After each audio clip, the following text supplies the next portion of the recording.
Hello, welcome back to my kitchen. Today we're making another recipe from the Arizona cookbook, and this one is called cottage meatloaf.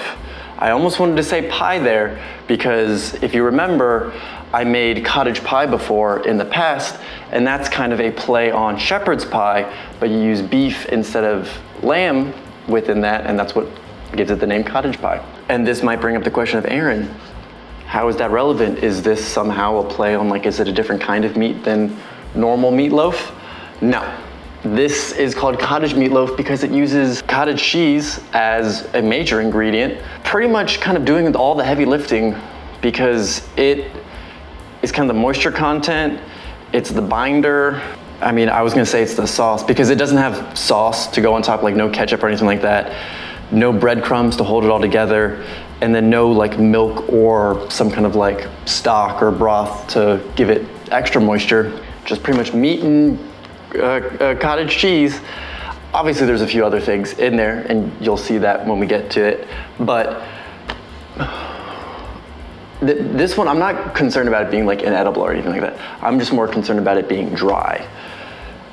So we'll see. And I feel like I'm a good judge on meatloafs because I grew up eating a fair bit of meatloaf. My mom made quite a number of different meatloafs. I should have texted her and seen if she ever made any with cottage cheese in there. But I also make meatloaf fairly regularly for myself. I made one for the mummy meatloaf for, 2 Halloweens ago? That was delicious. I make that recipe all the time, not necessarily shaped like a mummy, but that one's good. And then I have another, one of the first gluten-free recipe cookbooks I had a really good meatloaf recipe in there that I would make fairly often before I found the mummy meatloaf. So, that being said, I feel like I'm qualified to be highly critical of a meatloaf recipe from the amount of meatloaf that I've consumed in my life. Let's run through the ingredients and then get into cooking. An egg, Worcestershire sauce, salt, ground mustard, pepper, ground beef, cottage cheese, an onion, and a green pepper. The first step is going to be a prep step, and we're going to cut up the onion and the green bell pepper.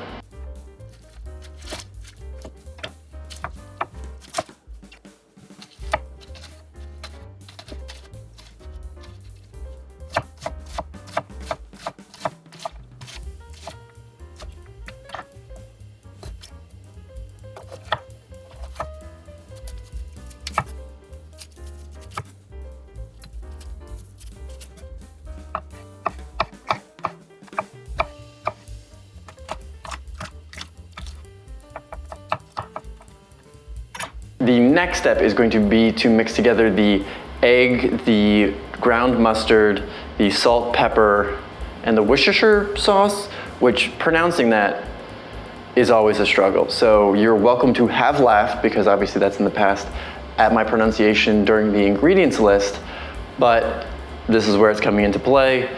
Mix those up in a, for the task, comedically large bowl, but everything's gonna be put into that bowl later, so that's why it's so large now. Just gotta plan for the future. Unless you wanna dirty up a ton of different things, then you do you. But I'm gonna use one big bowl.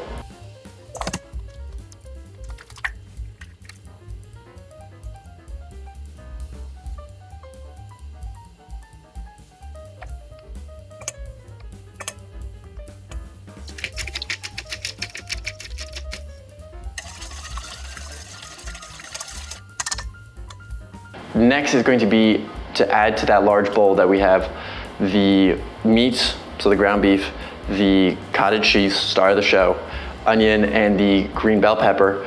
And I'm gonna just mix it by hand. You probably could do it with a wooden spoon, but my hands are easier. Just remember, if you do it by hand, there are raw meat products and also an egg in there. So make sure you wash your hands before touching stuff. Stay healthy, stay safe. Don't get salmonella.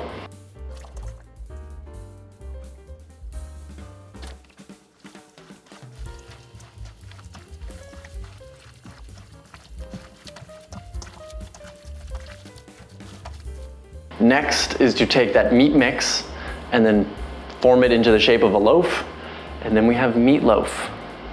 See how that works? And then after we formed it into the shape of a loaf, we're going to put in the oven at 350 for 50 to 60 minutes. So I'm gonna cut it down the middle and just do 55.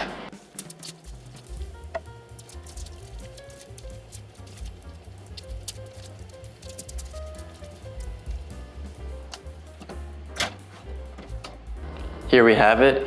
It looks and smells delicious. I mean, I'm getting a lot of the green onion smell. Maybe I could have cut them a little bit smaller, but it's not dry, so that's a positive. The cottage cheese did its job. Now all that's left is to check to see what it tastes like. I would say pretty solid. You get a little bit of like that kind of cheesy flavor from the cottage cheese being in there. The meat tastes like really good. Definitely could probably use a little bit more spices, some kind of like glaze, just like some more depth of flavor. Because it feels very like 3-note. It's like cottage cheese, the meat, and then like green onions. So the green onions and, not green onions, bell peppers. The green bell peppers, and to be fair, the onions also, probably could have been cut a little bit smaller just to make them a bit more blended into the whole. But it's not bad. Those chunks just kind of make it feel a little less meatloafy, because meatloaf's kind of a uniform dish. But overall, I think it's delicious. It could just use a little bit more spice to it. And while I was waiting for things to bake, I have a friend who lives in Canada, and they have a special kind of chip that is flavored ketchup style, or flavored as ketchup. I don't know how to phrase those words, but it made me wonder if you substituted those ketchup chips for breadcrumbs in like a normal meatloaf recipe, what would that do? Because you usually put ketchup in the meatloaf or like on the meatloaf. And so I just thought that would be kind of an interesting experiment to do at some point. I don't know how I'm gonna get my hands on those chips, or even if they're gluten-free, but I feel like that would be kind of a fun thing to do. Maybe I'll just ask them to give it a go if they have the time. So overall, recap, delicious, easy. It takes a bit because it's like an hour in the oven, but overall the prep work, not a whole lot of effort needed there. And kind of like the hobo stew, this would probably be a good place where you could taste it and then be like, oh, I kind of want to add some of this spice, or oh, I want to add a little bit of this, or I want to cut stuff smaller, or let me try a glaze, or something. Like it's a decent canvas to start with, and you can just kind of modify and tweak it to make it your own, make it something kind of fun, unique, a little like family recipe, something like that. But overall, I'd give it my seal of approval in terms of meatloafs. And on that note, bye Mom, still not dead. See ya.